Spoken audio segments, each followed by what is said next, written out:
রমাদান মাসের মধ্যে একটা রাত আছে, যে রাতের নাম হচ্ছে লাইলাতুল কদর। আমি আশা করি আপনারা সবাই এই সূরাটা জানেন। বা'দা আউযু বিল্লাহি মিনাশ শাইতানির রাজীম, ইন্না আনজালনাহু ফি লাইলাতুল কদর। নিশ্চয়ই আমি কোরআনকে নাজিল করেছি লাইলাতুল কদরে, ভাগ্য রজনীতে। ওয়া মা আদরাকা মা লাইলাতুল কদর। হে নবী মুহাম্মদ সাল্লাল্লাহু আলাইহি ওয়াসাল্লাম, আপনি কি জানেন লাইলাতুল কদর কি জিনিস? লাইলাতুল কদরি খায়রুম মিন আলফি শাহর। লাইলাতুল কদর হচ্ছে হাজার মাসের চাইতে উত্তম। এখানে গাণিতিকভাবে ব্যাখ্যা করতে যাবেন না 1000 মাস সমান সমান কত বছর হয়, ব্যাপারটা এমন নয়। এখানে আধিক্য বোঝানো হয়েছে। হাজার হাজার মাস ইবাদত করলে যে নেকি হয়, এক রাত ইবাদত করলে সে নেকি হয়ে যাবে ইনশাআল্লাহ। এই রাতে কি হয়? স্পেশাল তানাজ্জালুল মালাইকাতু ওয়ার রূহ। এই মাসে আল্লাহর পক্ষ থেকে আল্লাহর ফেরেশতারা নেমে আসেন। কোথায় নেমে আসেন? পৃথিবীতে। তাদের সর্দার হিসেবে থাকেন জিবরাইল আলাইহিস সালাম। তানাজ্জালুল মালাইকাতু ওয়ার রূহু ফিহা বিইذনি রাব্বিহিম। আল্লাহর রবের আদেশে তারা এই কাজটা করেন। মিন কুল্লি আমর, প্রত্যেকটা বিষয়ের ফয়সালা হয় এই রাতে। আপনার আমার তাকদীর লেখা হয়েছে আসমান জমিন সৃষ্টির 50,000 বছর আগে। আপনার আমার তাকদীর লেখা হয়েছে আসমান জমিন সৃষ্টির 50,000 বছর আগে। আল্লাহ পাক সমস্ত সৃষ্টির তাকদীর লিখেছেন প্রথম দফায়। দ্বিতীয় দফায় তাকদীর লেখা হয়েছে যখন আমার আপনার রূহ আমাদের মায়ের গর্ভে ছিল 4 মাস 10 দিন বয়স।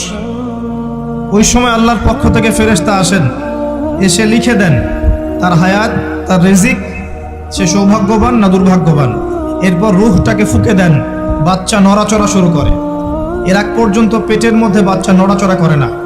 যখন রূহটা ফুঁকে দেওয়া হয়, তারপর থেকে বাচ্চা নড়াচড়া শুরু করে। দ্বিতীয় দফায় তাকদীর লেখা হয়। এরপরে তৃতীয় দফা লেখা হয় এই লাইলাতুল কদরে, যে আগামী 1 বছর কি হবে, আপনি কি করবেন। অর্থাৎ 1 বছরের বাজেট প্রণয়ন করা হয় প্রত্যেক লাইলাতুল কদরে। তানাজ্জালুল মালাইকাতু ওয়ার রূহ ফিহা বিইذনি রাব্বিহিম মিন কুল্লি আমর। এই রাতের আরেকটা বৈশিষ্ট্য হচ্ছে সালামুন হিয়া হাত্তা মাতলাইল ফজর। ফজর পর্যন্ত এই রাতে শান্তি শান্তি শান্তি শান্তি প্রশান্তি বজায় থাকে। এই রাতে আপনি যে দোয়া করবেন, যে কোনো দোয়াই করবেন, যদি আপনার রিজিকটা হালাল হয় ইনশাআল্লাহ কবুল হয়ে যাবে। যে কোনো দোয়া। এই রাতে যারা ইবাদত করে দাঁড়িয়ে দাঁড়িয়ে, তাদের চতুর্দিকে ফেরেশতারা সমবেত হন, তাদের দোয়ায় তারা শরীক হন, তাদের জন্য দোয়া করতে থাকেন। ঠিক তখনই দেখবেন মুমিন বান্দার চোখ দিয়ে টপ টপ করে পানি পড়া শুরু হয়েছে। আপনি ফিল করতে পারবেন যে আপনার দোয়া আল্লাহ কবুল করছেন। এই রাতের ইবাদতকে 1000 মাস দিয়ে গুণ করলেও কখনো সমান হবে না। একটা রাত ইবাদত করলে আপনি হাজার হাজার মাসের নেকি পাচ্ছেন।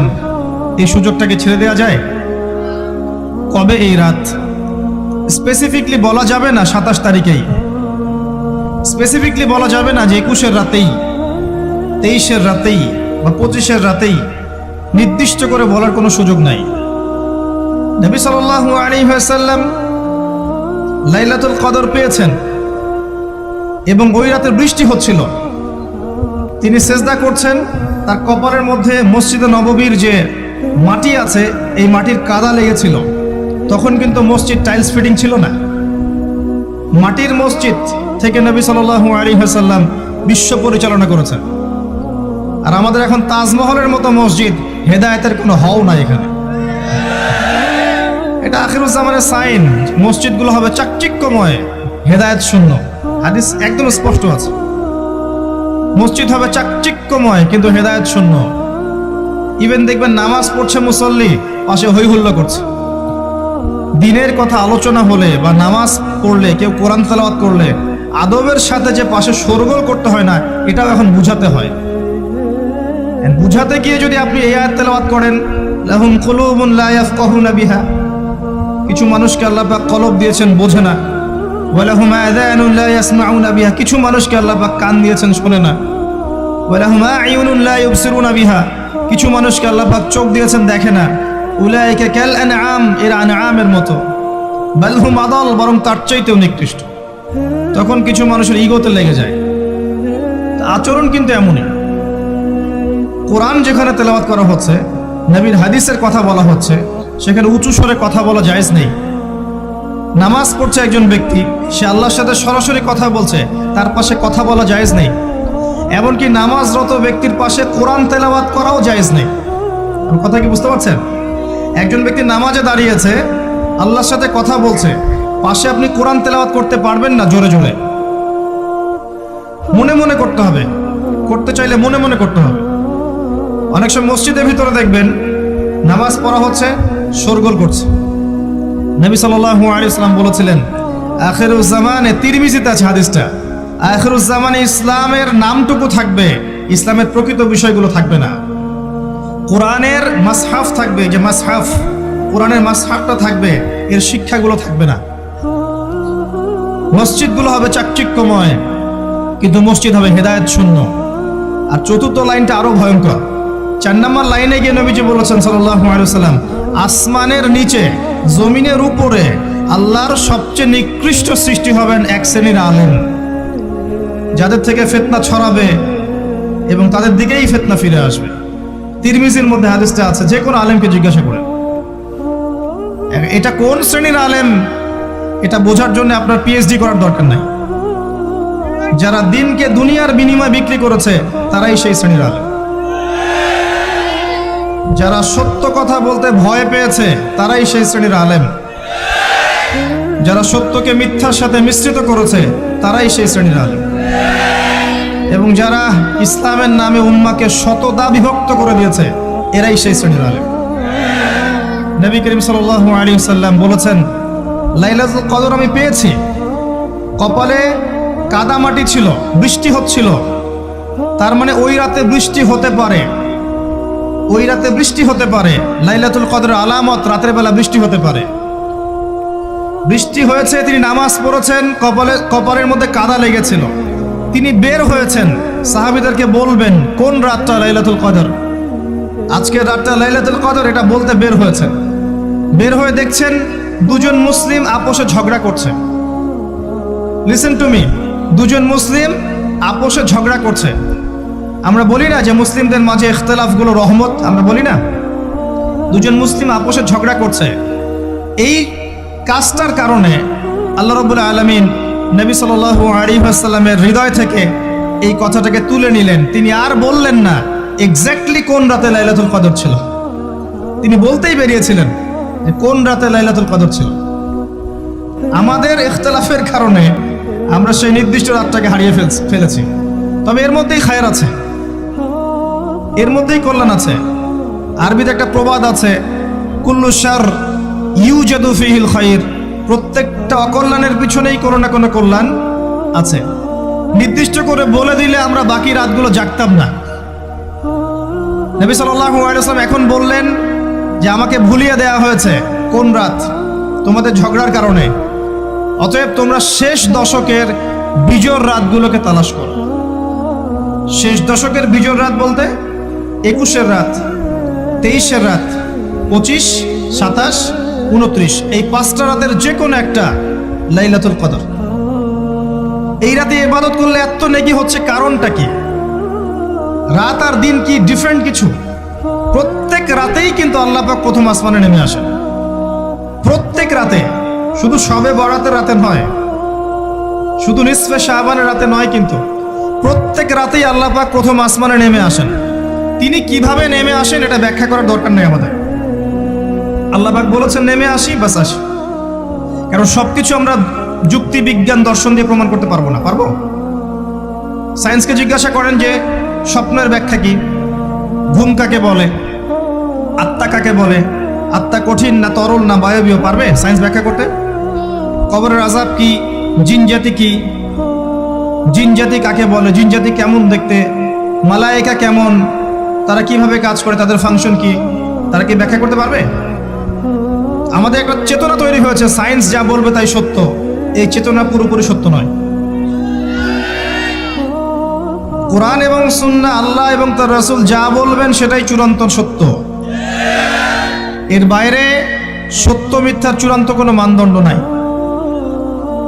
হ্যাঁ, সায়েন্সের ভিত্তি আমরাই দিয়েছি, এটা অমুসলিমরা দেয়নি, এর ভিত্তি মুসলিমরা দিয়েছে।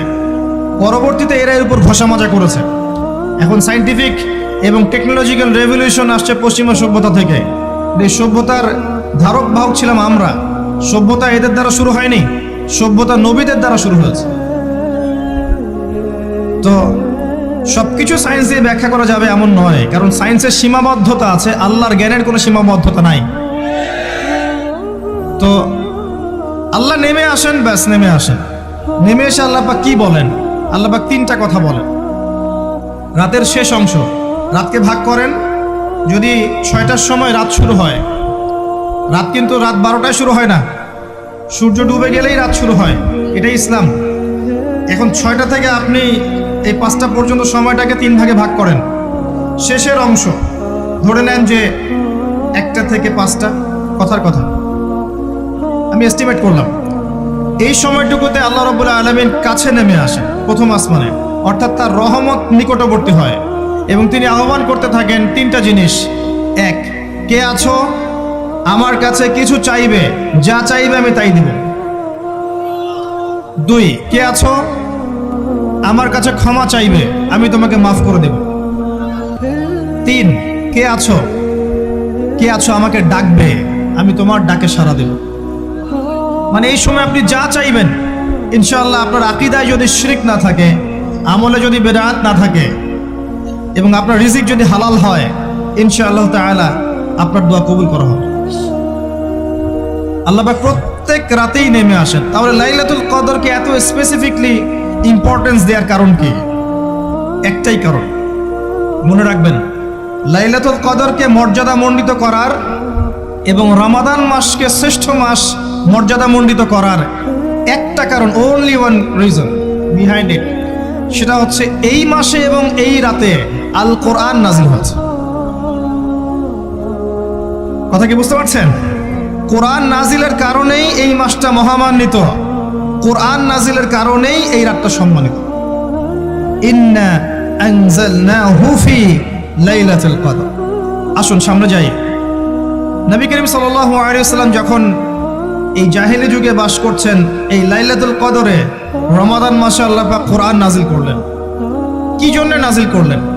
কারণ এই সমাজটাকে পরিবর্তন করার জন্যে, সমাজের জাহিলিয়াতগুলোকে দূর করার জন্যে নবী করিম সাল্লাল্লাহু আলাইহি ওয়াসাল্লাম প্রচণ্ড ফিকির করতেন।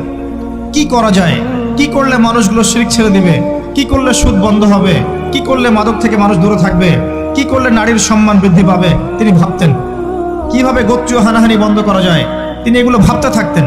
হেরা গুহায় বসে তিনি এগুলো ভাবতেন কি করা যায়।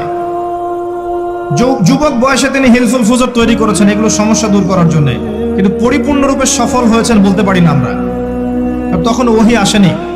এই ভাবতে ভাবতে ভাবতে ভাবতে একদিন এক রাতে তার কাছে আল্লাহর পক্ষ থেকে কোরআন নাজিল হলো।